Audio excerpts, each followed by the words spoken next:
Picture this. It's 2015, and the airwaves are buzzing with a voice that's raw, melodic, and unmistakably unique.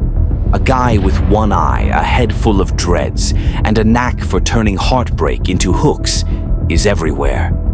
Trap Queen is blasting from car stereos, club speakers, even your grandma's kitchen radio.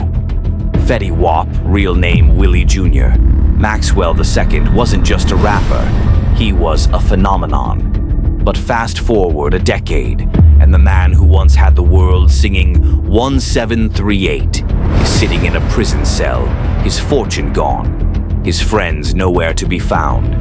How did it happen? Grab a seat, folks. This is the wild, tragic, and chaotic story of Fetty Wap's downfall. Let's rewind to the beginning, because every rise comes before a fall, right? Fetty grew up in Paterson, New Jersey, a dirty city that's churned out more than its share of dreamers and hustlers. Born in '91, he wasn't handed anything easy. As a kid, he developed congenital glaucoma, a condition that cost him his left eye. Doctors saved the right one, but the playground wasn't kind. Kids teased him, called him names, and he fought back. A lot. By the time he hit East Side High School, you know, the one from Lean on Me, he'd had enough. 10th grade, he dropped out, figuring the streets offered more than a diploma ever could. "I'd rather get money than an education," he'd later tell Billboard. That choice set the stage for everything to come. Now, Fetty didn't just stumble into music. He taught himself piano and drums, blending those skills with a voice that could croon and rap in the same breath. His nickname, Fetty for money, Wap as a nod to his idol Gucci Mane, came from his desire for always having cash. By 2014, he was grinding in Paterson's underground scene with his crew, Remy Boys. Then came Trap Queen. Recorded in a basement, it was a love letter to a girl who'd cook dope with him, wrapped in a melody you couldn't shake.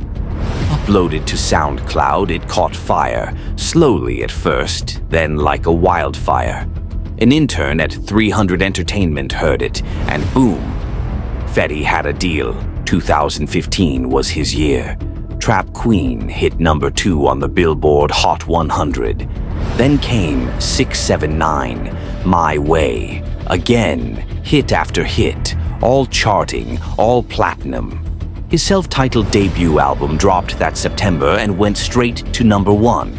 2 million copies sold, certified double platinum. Spotify streams, try 6.7 billion and counting. The guy was a cash machine, reportedly pulling in $22 million in his prime. Jay-Z and Beyoncé were vibing to his tracks. Drake hopped on a remix. Fetty wasn't just hot, he was untouchable. "I'm like a hood fairy tale," he told Civil TV, and damn if it didn't feel true. But here's the thing about fairy tales. They don't last. Fetty's rise was lightning fast and the cracks started showing just as quick. See, he didn't have a seasoned team around him. No slick managers, no industry vets, just his Paterson crew. Loyal but green.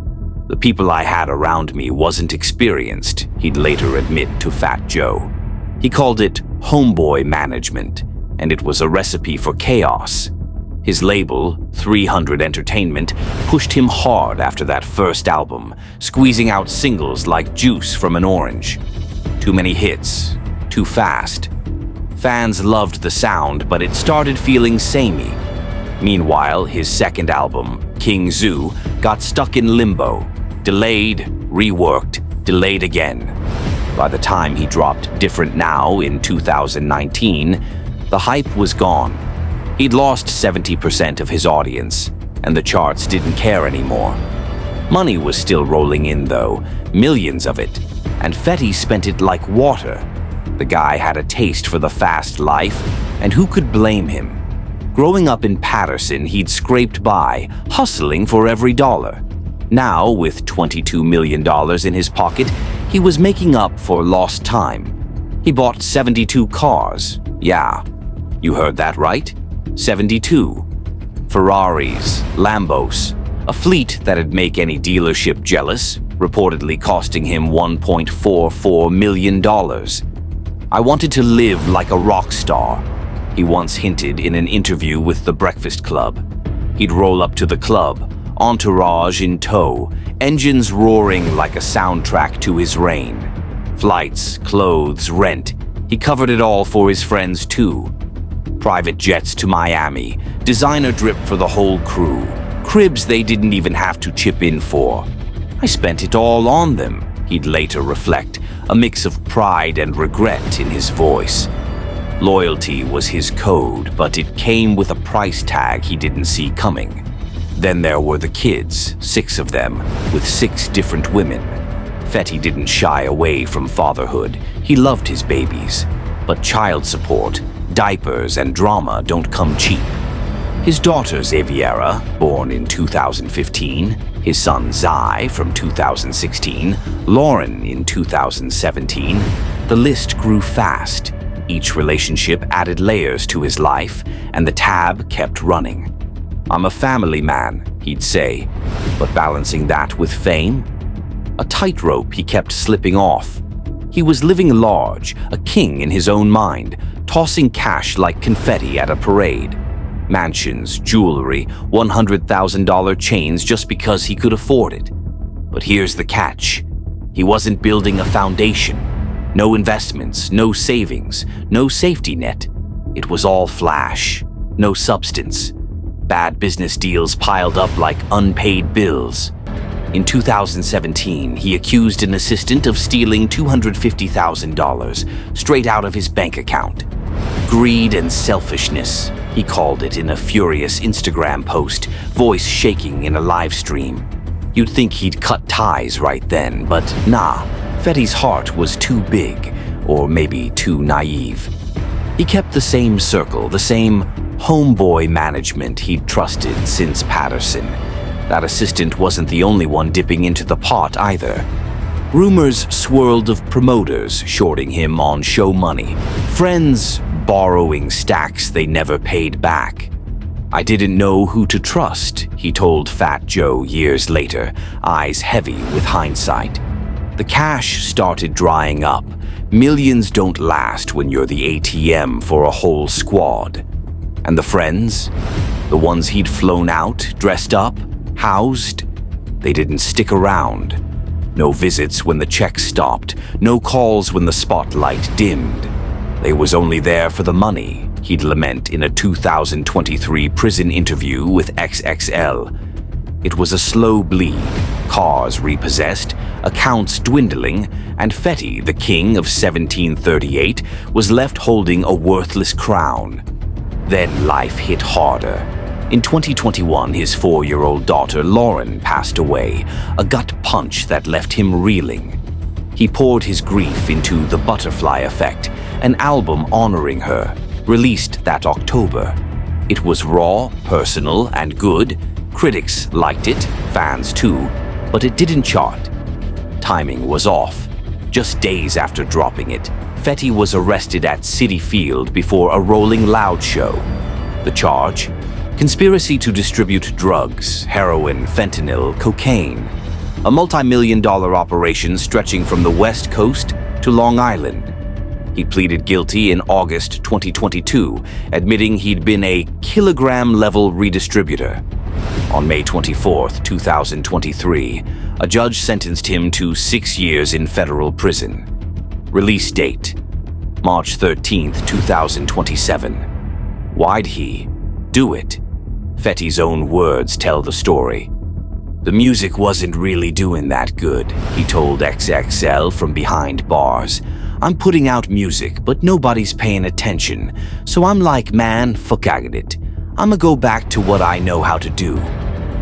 The streets where he'd started, where he'd always made money. Music wasn't profitable anymore, and with a big family to feed, he took the easy way out. Prosecutors didn't buy the sob story. They argued he'd glamorized the drug trade while raking in millions from rap. I hurt my community, my family, myself, he said in court, voice cracking. I'm truly sorry. Prison's been a wake-up call. Fetty's surrounded by guys facing life, 50 years, 120 years, and they're smiling. I took music for granted, he told XXL. They're like, yo, bro, when you get out, take that serious. Stop messing around with your blessings. He's got regrets, trusting the wrong people, not standing tall, not pushing his career harder.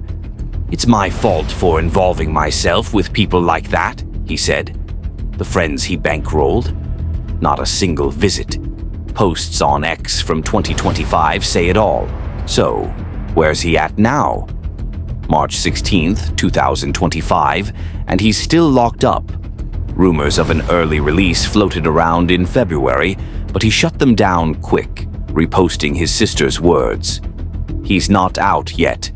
He's working out, staying sane, plotting a comeback. Rappers like 50 Cent and Coi Leray check in, keeping his spirits up. He's got music in the vault, dreams of dropping it post-prison. But can he climb back?